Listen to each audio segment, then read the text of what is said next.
सारे कमेंट आ रहे हैं, बहुत सारे मेल आ रहे हैं, दीदी मेरा सिलेक्शन हो गया है, अब आगे कौन सी प्रोसेस होगी, प्लीज़ इसको बताइए, हमें बहुत ज़्यादा कन्फ्यूज़न है। उसी कन्फ्यूज़न को दूर करने के लिए आज मैं शेयर कर रही हूँ अपना अपॉइंटमेंट लेटर। गाइज, बहुत ही बड़ा मोटिवेशनल ये वीडियो होने वाला है। अगर आपका सिलेक्शन हो गया तो भी ये हेल्पफुल है, सिलेक्शन नहीं हुआ तो भी ये हेल्पफुल है कि अगर आपने इस साल मेहनत की, अपनी कमियों पे काम किया, लोगों की निगेटिव बातों से नहीं डरे, हमेशा सीधे लक्ष्य पे फोकस किया, तो एक दिन आपको भी ये प्रोविजनल अपॉइंटमेंट लेटर आ सकता है। और वो एक दिन अगला साल भी हो सकता है, 1 जनवरी 2024, 1 अप्रैल 2024, और उसके बीच में अगर SBI क्लर्क आता है पूरे 2023 में, तो उसमें भी आपका 2023 में भी आपका संभावना है कि अपॉइंटमेंट लेटर आपको जारी हो जाए। तो इसके लिए आपको क्या करना है, इस वीडियो को पूरी देखनी है। मेरे चैनल पर नए हो तो सबसे पहले इस चैनल को सब्सक्राइब कर लीजिए, क्योंकि इस चैनल पर मैं हमेशा आप लोगों को मोटिवेट करती हूँ, हमेशा कुछ कर गुजरने के लिए प्रेरणा देती हूँ, हमेशा नेवर गिव अप का मैसेज देती हूँ। तो प्लीज़ सब्सक्राइब माय चैनल। अगर किसी भी ग्रुप में आप जुड़े हुए हो, फेसबुक पे हो, व्हाट्सएप पे हो, इंस्टाग्राम पे हो, टेलीग्राम पे हो, कहीं पे भी हो, तो प्लीज़ शेयर कीजिएगा मेरे इस चैनल को, ताकि बहुत सारे लोगों को मोटिवेशन मिल सके। ठीक है, सो गाइज, ये है मेरा अपॉइंटमेंट लेटर। जिनको नहीं पता है, 2021 में मेरा सिलेक्शन हुआ था फाइनली। 8 सालों की कड़ी मेहनत के बाद मैंने कठोर मेहनत की, मैंने खून पसीना एक कर दिया, मैंने दिन रात एक कर दी, तब जाके कठोर परिश्रम करने के बाद करीब 8 सालों बाद मेरा सिलेक्शन हुआ और मुझे देखने को मिला ये प्रोविजनल अपॉइंटमेंट लेटर। 1 अप्रैल यानी कि 1/4/2021 को ये अपॉइंटमेंट लेटर इशू हुआ था मुझे। इसके पहले मेरा सिलेक्शन बैंक ऑफ इंडिया में भी हो चुका था। तो मेरा सिलेक्शन 2 बैंक में हुआ 2021 में, एक बैंक ऑफ इंडिया में और एक ग्रामीण बैंक में, जहां पर मैंने ग्रामीण बैंक को चूज किया और अभी मैं ग्रामीण बैंक में कार्यरत हूँ PO के तौर पर। और बैंक ऑफ इंडिया में भी मेरा सिलेक्शन PO के तौर पे ही हुआ था। तो जिनको मेरे बारे में नहीं पता है उनको मैंने बता दिया। सो गाइज, ये देखो 1/4/2021 को ये इशू हुआ था। मेरा नाम है सोनी कुमारी और लेटर संख्या ये है। इसके बाद यहाँ पे देखो, डियर मैडम, है ना, provisional appointment for the post of officer in junior management grade scale 1, यानी कि ऑफिसर स्केल 1 के तौर पर अभी मैं कार्यरत हूँ। ठीक है, और यहाँ पे अलाउंस पे और अलाउंस के बारे में बात की गई कि कितनी मेरी क्या पेमेंट रहेगी, इसके बारे में है। ओके, बैंकों के the bank shall have to, यानी कि राइट, बैंकों के पास क्या क्या राइट है उसके बारे में है। यहाँ पे क्या है, you are requested to report for joining the bank as officer scale on, यानी कि आपको एक डेट दी जाएगी, उस डेट को आपको जाना है और डॉक्यूमेंट वेरिफिकेशन का काम होता है। ओके, तो यदि आपका सिलेक्शन हो गया तो सबसे पहले आपको एक मेल आएगा। ठीक है, मेल आएगा कि आप क्या हो गए हैं, प्रोविजनल अलॉटमेंट आपकी हो चुकी है। उस मेल में आपको दिया होगा कि इस तारीख को आपको वहाँ पे एड्रेस दिया होगा। जैसे मेरा एड्रेस यहाँ पे था, ग्रामीण bank head office, Shri Vishnu commercial complex, new bypass. तो ऐसा ही कुछ एड्रेस दिया होगा जहाँ पे आपका डॉक्यूमेंट वेरिफिकेशन होगा और समय भी दिया होगा। ठीक है, वहाँ पे आपका क्या होगा कि पूरे डॉक्यूमेंट का वेरिफिकेशन होगा। आपको परामर्श दिया जाता है कि आप दिनांक, अच्छा, इसी को आपको अंग्रेजी में दिया गया है। ठीक है, तो एक समय दिया गया। Please note that if you do not report on the above mentioned date with all the credential indicated hereafter, it will be considered that you are no longer interested in taking up the service in the bank. Consequently, the officer of appointment will lapse automatically at the end of 17/4/2021 and the bank will not entertain any claim from you too. क्या कह रहा है कि अगर आप इस date को नहीं पहुंचे तो बैंक ये समझेगी कि आप इंटरेस्टेड नहीं हैं, और उसके बाद आप जाते हो बैंक के पास कि नहीं मुझे ज्वाइनिंग करनी है, तो बैंक आपकी क्वेरी को इंटरटेन नहीं करेगी। ठीक है, आगे पढ़ते हैं कि कौन कौन से डॉक्यूमेंट मांगे गए थे मुझे। एक तो होता है इंडिमिनिटी बॉन्ड, है ना, ये बहुत ही इम्पॉर्टेंट होता है। यू विल बी, आपको इस आशा, अच्छा अंग्रेजी में पढ़ते हैं, हिंदी में थोड़ी सी दिक्कत आती है मुझे। You will be required to bring executed indemnity bond with the surety for serving the bank at least for a period of 3 years, and in the event of your resignation from the post before the period, you will be required to indemnity and refund to the bank of sum of 2 lakh. क्या कह रहा है कि आपको एक bond भरना होगा, सियोरिटी bond, यानी कि बैंक वो बॉन्ड बनता है आपकी कोर्ट कचहरी में, ठीक है। कचहरी में जाइएगा, किसी भी वकील से कहिएगा कि मुझे एक बॉन्ड बनवा दीजिए, जिस बॉन्ड पे ये लिखा होगा, मतलब 2 लाख का बॉन्ड बनवा दीजिए, वो आपको बनवा देते हैं। जो भी वहाँ पे प्रोसेस होते हैं वो कचहरी में जाके आपके वकील करवा देते हैं, ठीक है। तो ये बॉन्ड इसलिए 1000 रुपये के वो बॉन्ड आती है, ठीक है, 1000 रुपये की मिलती है वो।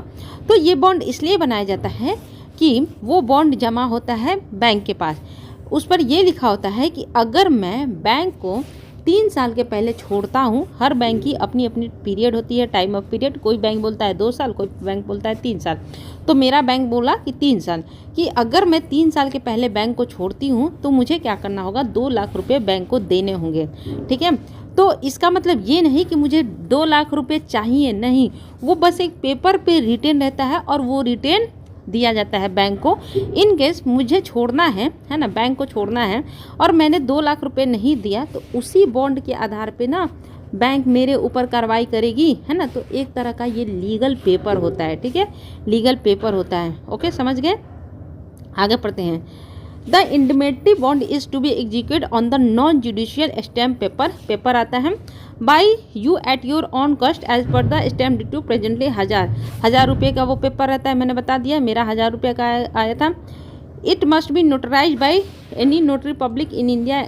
वो सारे आप कचहरी में जाओगे ना, तो यहाँ पे आपकी ज्वाइनिंग लेटर में ये सारी चीज़ें रहेंगी, बस वो लेकर जाना है और वकील से बोलना है कि मुझे ये बॉन्ड बनवाना है, इतने लाख का बनवाना है, वो सारी चीज़ें कर देगा, ठीक है। आगे पढ़ते हैं, ठीक है। Formality required to be completed for joining the bank. अब यहाँ पे नीचे में दिया रहेगा कि क्या क्या फॉर्मेलिटीज़ हैं जो आपको निभानी है ज्वाइनिंग के पहले, ठीक है। एजुकेशन सर्टिफिकेट इन ओरिजिनल, यानी कि जो भी आपके ओरिजिनल सर्टिफिकेट होंगे ग्रेजुएशन के, +2 के, मैट्रिक के, वो ओरिजिनल होने चाहिए। इंक्लूडिंग मैट्रिकुलेशन, मैट्रिक से related. Giving your date of birth in proof of your age. अब देखो कि डेट ऑफ वहाँ पे क्या बनता है कि आप अपने डेट ऑफ बर्थ का प्रूफ दीजिए। तो वो प्रूफ कौन सा होगा, मैट्रिक में जो आपका होगा ना डेट ऑफ बर्थ, वही आपका प्रूफ रहता है, अलग से डेट ऑफ बर्थ प्रूफ बनाने की ज़रूरत नहीं है, ठीक है। बोथ डिग्री एंड मार्कशीट भी प्रोड्यूस, आपको दोनों डिग्री और मार्कशीट दोनों ही वहाँ पे देने होंगे। Discharge certificate, relieving order from your present employer.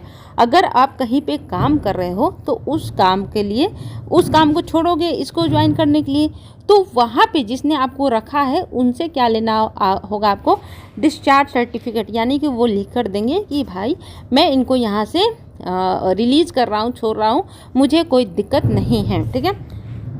चाहे वो बैंक हो सकता है, इंस्टीट्यूशन हो सकता है, कोई भी हो सकता है जहाँ पे आप काम करते हो। Certificate in original from the previous employers regarding ambulance list drawn and certificate of performance and conduct if employed. क्या कह रहा है कि आपको सर्टिफिकेट चाहिए ओरिजिनल में, है ना, जो प्रीवियस आपके एम्प्लॉयर होंगे तो वो आपको क्या करेंगे, ओरिजिनल सर्टिफिकेट देंगे यदि, ठीक है,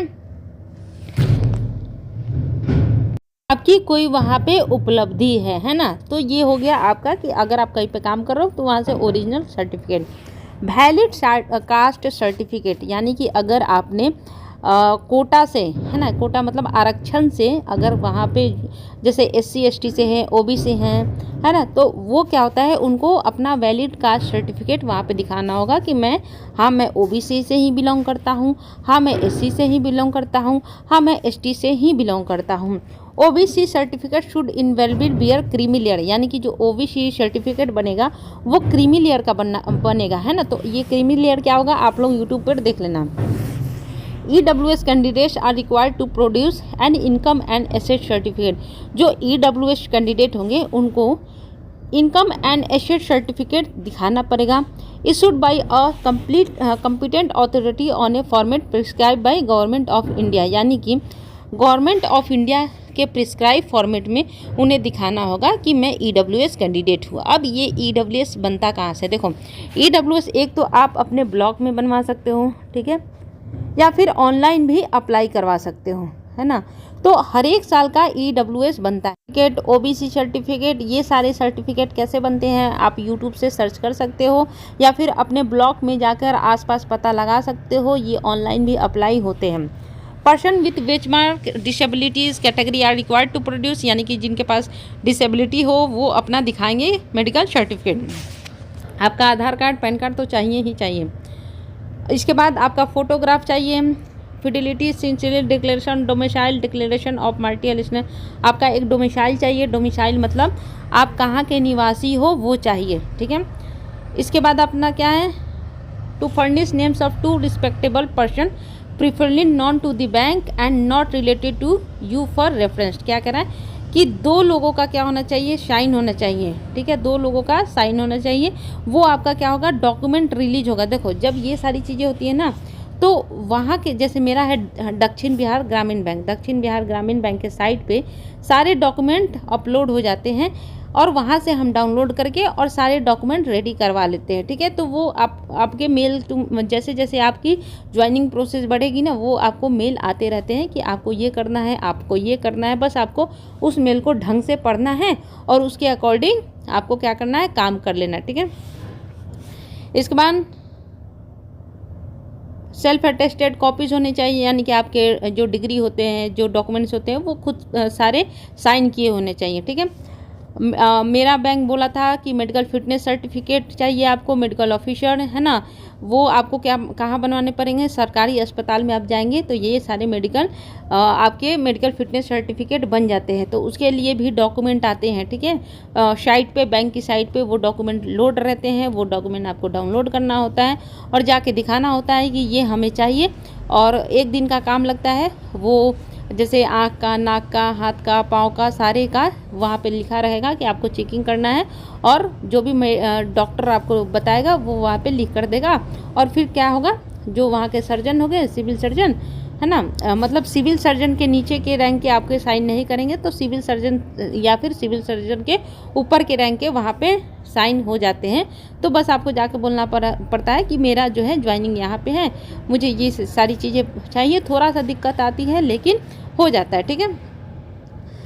विथ फोटोग्राफ, है ना, फोटोग्राफ आपको चाहिए। 3 कैरेक्टर सर्टिफिकेट चाहिए, तो 3 कैरेक्टर सर्टिफिकेट मांगा गया था, मैंने एक ही बनवाया था, तो वो उतना इशू नहीं होता है, ठीक है। बाकी आप लोग अभी से तैयारी कर लीजिए, 2 तो चाहिए ही चाहिए कैरेक्टर सर्टिफिकेट, तो वो बन जाते हैं, ठीक है। सर्टिफिकेट आपको बन जाते हैं, लिख कर कोई भी दे देता है। ऑफिसर, है ना, कौन कौन दे सकते हैं कैरेक्टर सर्टिफिकेट, देखो फ्रॉम प्रिंसिपल और head of the department of the college, आपके कॉलेज का कोई प्रिंसिपल बोल सकते हैं, है ना, जहाँ पे आपने पढ़ाई किया है, रिटेन में लिखकर और कॉलेज का साइन मोहर कर देंगे कि हाँ इसका ये हमारे कॉलेज से पढ़े हैं, बहुत ही अच्छा व्यवहार है करके लिखकर और आपको साइन मोहर करके दे देते हैं, ठीक है। ये सारी चीज़ें होती हैं। इसके बाद और क्या होता है, 2 गैजेटेड ऑफिसर से और बैंक ऑफिसर, यानी कि किसी बैंक अधिकारी से आपकी जान पहचान है तो वो भी आपको लिख कर दे सकते हैं। Certificate given by relative will not be acceptable, है ना, तो अगर सर्टिफिकेट आपके रिलेटिव लिख कर देते हैं तो वो एक्सेप्टेबल नहीं होंगे, वो कोई ना कोई अधिकारी ही होने चाहिए होंगे।